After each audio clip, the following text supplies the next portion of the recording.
So as I'm getting ready today, let's just talk about the discussion of the hospital pharmacist work schedule.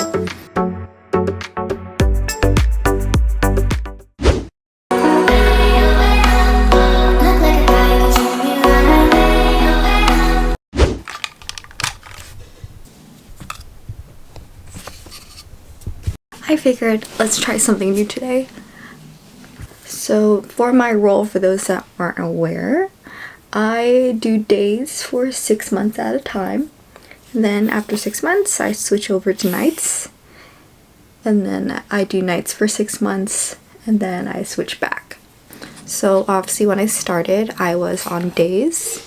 You see from my videos, I was a float pharmacist. I was floating through different areas of where they needed me. So I did surgery, internal medicine, psych.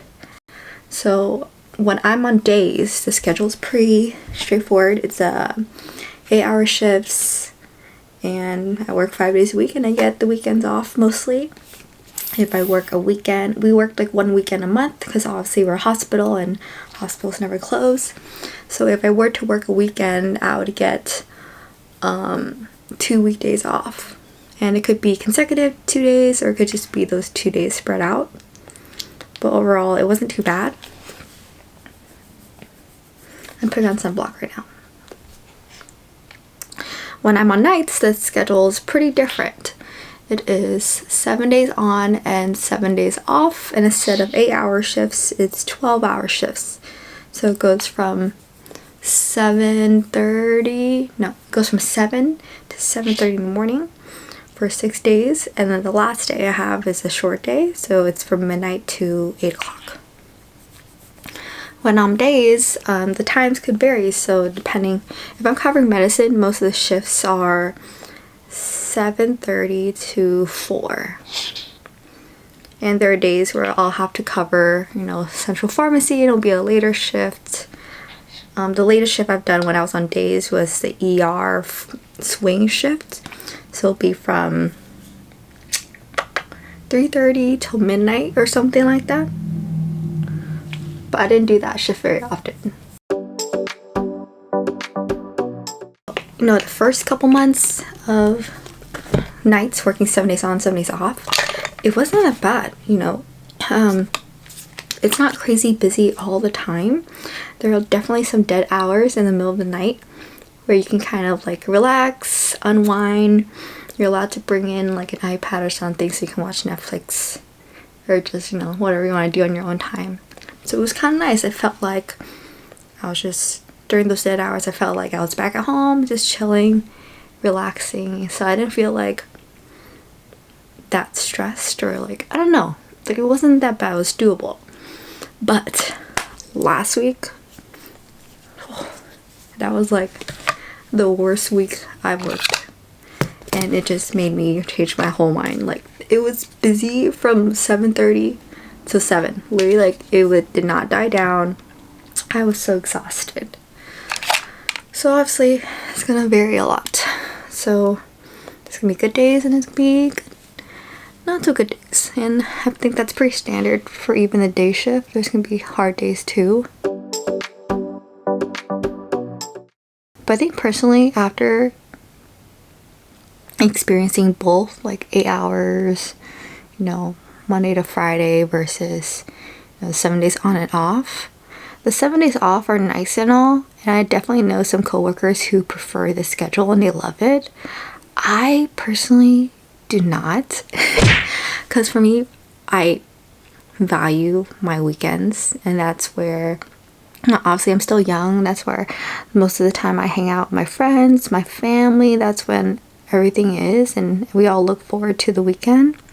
I'm the type of person that's always having something on my schedule, and I hate missing out on things. Like my FOMO, it's pretty bad. So when I first started, it wasn't that bad, and I was like, oh, it's great and all, because with these 7 days off, I can plan trips. So obviously for my last video, I went to Hawaii. Have a Sequoia camping trip planned my next week off. going to Portland in July, so obviously it's nice being able to travel. But you know, for example, this past month in May, I missed out on 4 birthdays. There was a San Diego trip I couldn't make out. My best friend was having this lake that she rented out for her birthday in NorCal, and I've never missed her birthday since we've known each other in 4th grade. So that was a big deal for me to have to miss that. And honestly, with nights, you can't just simply, you know, call out. Like, everyone's gonna hate you because there's only you and your other partner that are working nights. So it's kind of understood, like, this is something you can't just simply miss work. And it's really difficult to find someone who could replace you. And you just feel that guilt. And, you know, I just started working, and it'd be unprofessional of me to just simply not show up for work because I have, you know, a plan and have bad FOMO. No, I was hoping I would love the 7 days on and off, but I just don't. Because when I was on days, you know, my days ended at 4, so I still had so much of my day left. I'm that type of person that's like, carpe diem, seize the day. And I would go to the gym with my boyfriend like every single day, and I had a routine, and it was just nice. And I was able to eat dinner with my family, and you know, when I'm on nights, I can't do anything except work. What's nice about 7 days on and off is that technically I'm at work less days in the month as compared to days. So I think I'm at work 14 days out of an entire month. But if you were to work, you know, the standard 8-hour shifts, you're at work 20 days. So, you know, it's less days at work. And for those that don't have as bad FOMO as I, and the schedule isn't that bad.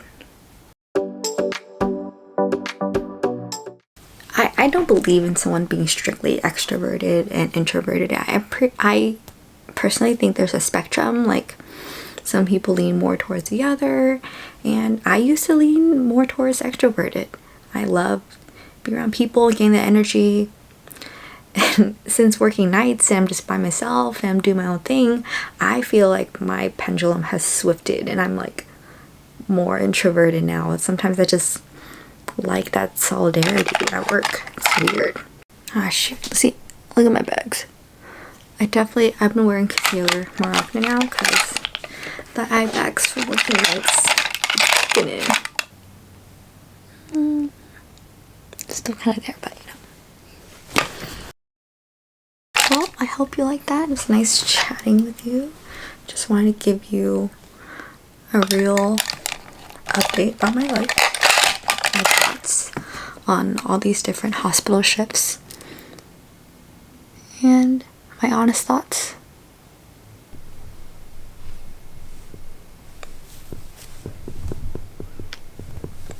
Okay.